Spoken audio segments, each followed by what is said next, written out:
Good morning, Falcons. Today is Spooky Thursday, October 31st, 2024. I'm Ashley. Happy Halloween, and this is a view from the Falcons' nest. Indiana voters who are casting mail-in ballots this fall must get those ballots back to their county election administrator by 6 p.m. Tuesday. U.S. Postal Service leaders recommended ballots to be mailed 2 days ago. That's because Indiana does not count ballots received after 6 p.m. on Election Day, no matter when you put it in the mail or when it was postmarked. You can return ballots to early voting centers or election administrators according to WVPE. Several area marching bands that John Glenn competed against earlier this fall are in the state finals this Saturday. Fellow conference members Knox and Jimtown are competing in Class D. Northwood, Angolia, and Fairfield are competing in Class C. Concord will be competing in Class B, and Goshen will be among the finalists in Class A.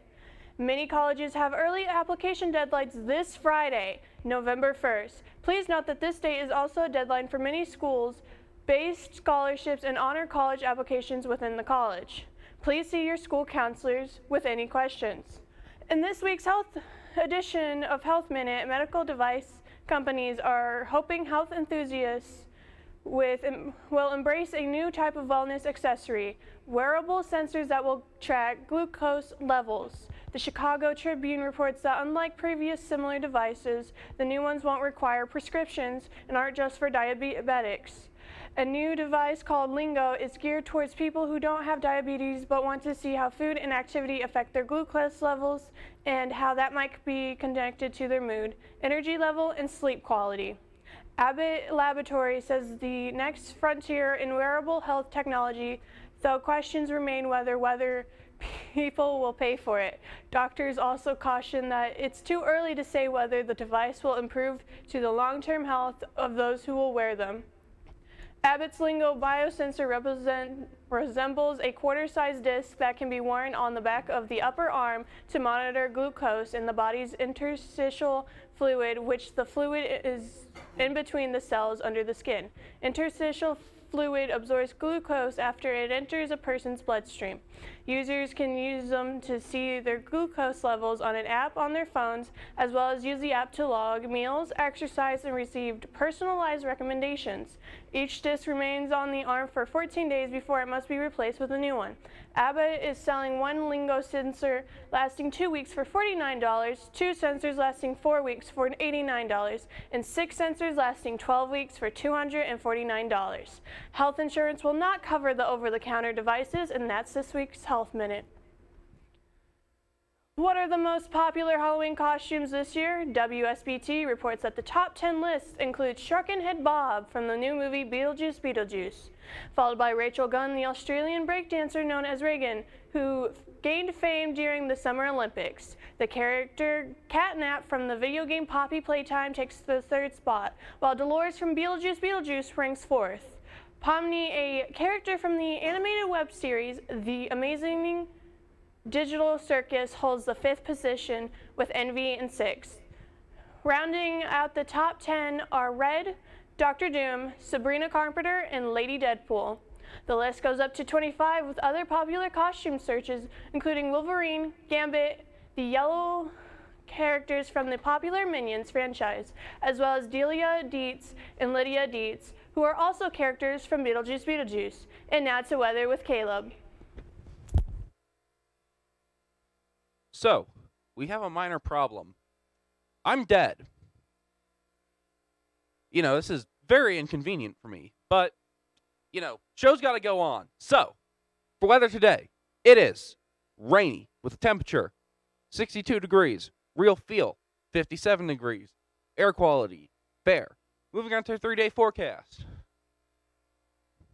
Thursday, it's 68 degrees. High 68 degrees, low 41. And if you can't see outside, it's going to be rainy. They got pumpkins up there too, apparently. Friday, tomorrow, high of 53, low 32. Mostly sunny, I think. I think that's mostly sunny. Could be mostly cloudy. Saturday, high of 61, low of 44. All sun. That's all we have for weather. And that's in the main desk for sports. Several area teams will be competing in the volleyball state tournament Saturday. In 4A, Crown Point takes on Fort Wayne, Carroll, and Penn plays Hamilton Southeastern. In 3A, Angola plays Hammond, Knoll, and Newcastle plays Northwood. Jimtown plays Woodlawn. In 2A, at Frankfort, Culver plays South Newton, and the winner plays the winner of Faith Christian and Senton Catholic. John Glenn High School in Walkerton, Indiana welcomes in to become a sponsor for our 2024-25 athletic department to help benefit the student athletes in our athletic programs. Contributions will be targeted exclusively to purchase uniforms and equipment as well as make necessary facility improvements and plan for the future. All sponsorships given will go directly back to our student athletes. Sponsor of JGS Athletics will have their company family as a sponsor in many different ways according to our multi-layered sponsorship packages that range from our brass package to our amazing platinum package. Any questions can be directed to the athletic department at 574-586-319, extension 8425. And now back to lunch with Caleb. So for lunch today, we will be having a turkey sausage patty, mini pancakes, a chicken fajita wrap, waffle fries, and a variety of fruit. That's all we have for today, Falcons. Once again, make sure to check your candy. Something else I found in my candy bowl it'll be last year now. Something else I found in my candy bowl last year. Someone put an entire razor in there. Not just like the blade, but like the whole razor. There was no blade though. I don't know where the blade went.